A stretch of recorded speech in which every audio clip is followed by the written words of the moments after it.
আমার পরিবারের আগে আমার কাছে কেউ না, কিচ্ছু না। ছোট ছোট এই আনন্দগুলোই আমাদের একসাথে থাকতে বাধ্য করে বা ভরসা যোগায়। দিনটি ছিল কালী পুজোর ঠিক দুদিন আগে, আমার বাবার জন্মদিন, মানে আমার ভালোবাসার মানুষের জন্মদিন। হ্যাঁ, আমরা এইভাবেই সেলিব্রেট করি প্রত্যেকটা বছর আমাদের খুব কাছের কিছু মানুষের জন্মদিন এবং অ্যানিভার্সারিতে। আমার দিদি নতুন নতুন সেলাই শিখছে, তাই আমার একটা কুর্তি বানিয়ে দেবে বলে তখন মাপ নিচ্ছিল। এখন অলরেডি কুর্তিটা আমার হাতে চলে এসেছে, তার ভিডিও খুব তাড়াতাড়ি আমি তোমাদের সামনে নিয়ে আসবো। ভগবান যদি এমন কোনো দিন দেন যেদিনকে আমার পরিবারের জন্য, আমার কাছের পার্টিকুলার কিছু মানুষের জন্য আমি খুব কিছু না হলেও কিছুটা অন্তত করতে পারি, তাহলে এই মানুষগুলোর জন্য আমি করতে চাই।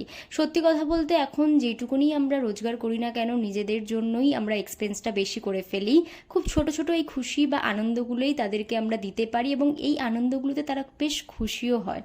তোমরা কি লক্ষ্য করলে গোপাল কিরকম হাতটা কেকটা খেয়ে আমার গায়ে মুছে দিল? হ্যাঁ, এই হলো আমার জগন্নাথ দেবের জামাগুলো, যেগুলো আমার মা আমাকে দিয়েছিল।